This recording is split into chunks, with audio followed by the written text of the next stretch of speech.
2 বছর আগে পশ্চিমবঙ্গের বিধানসভা নির্বাচনে বিজেপির হয়ে লড়েছিলেন টলিউড অভিনেত্রী শ্রাবন্তী চ্যাটার্জি। তবে ব্যাপক ভোটে হেরে যান তিনি। দলটিতে যোগ দেওয়ার পর নানা ক্ষোভ উগরে তা থেকে পদত্যাগও করেন এই অভিনেত্রী। এবার শোনা যাচ্ছে আসন্ন বিধানসভা নির্বাচনে এবার তৃণমূলের হয়ে ভোটে দাঁড়াতে দেখা যাবে শ্রাবন্তীকে। এমন গুঞ্জন চাউর হতেই এবার তা নিয়ে মুখ খুললেন এই অভিনেত্রী। সম্প্রতি পশ্চিমবঙ্গে তৃণমূল কংগ্রেসের শহীদ দিবস উপলক্ষে আয়োজিত এক অনুষ্ঠানের মঞ্চে উপস্থিত ছিলেন শ্রাবন্তী। সেই থেকে শুরু হয় গুঞ্জন, তৃণমূলে কি এবার নাম লেখাতে চলেছেন অভিনেত্রী?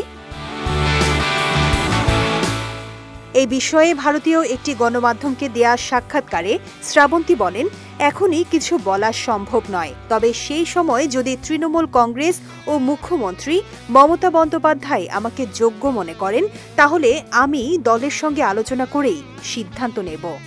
রাজনীতির বিষয়ে এখনও আমি পুরোপুরি স্বাবলম্বী নই। আগে সব বুঝে নিতে হবে, তারপরই সামনে এগোবো, না হলে নয়। এদিন বিজেপির হয়ে ভোটে দাঁড়ানোর তিক্ত অভিজ্ঞতার কথাও শেয়ার করেছেন অভিনেত্রী।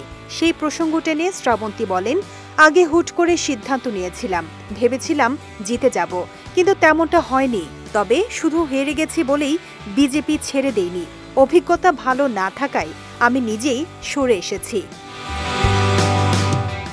শ্রাবন্তী চট্টোপাধ্যায় ছাড়াও সম্প্রতি বিজেপি ছেড়ে তৃণমূলে ফিরেছেন রূপাঞ্জনা মিত্র, রিমঝিম মিত্র ও সোহেল দত্তের মতো তারকারা। বর্তমানে অভিনয়ের ব্যস্ততাও রয়েছে শ্রাবন্তীর। সম্প্রতি মুক্তি পেয়েছে তার অভিনীত সায়ন্তন ঘোষালের সিনেমা রবীন্দ্র কাব্য রহস্য, যেখানে তার সঙ্গে ছিলেন ঋত্বিক চক্রবর্তী। আর চলতি বছরের পূজায় মুক্তি পেতে চলেছে শ্রাবন্তীর অন্যতম প্রতীক্ষিত সিনেমা দেবী চৌধুরানী। ছবিটিতে নাম ভূমিকায় রয়েছেন তিনি, আর ভবানী পাঠকের চরিত্রে থাকছেন প্রসেনজিৎ চ্যাটার্জি। সব মিলিয়ে ক্যারিয়ারে বেশ সুবাতাস বইছে এই টালি অভিনেত্রীর।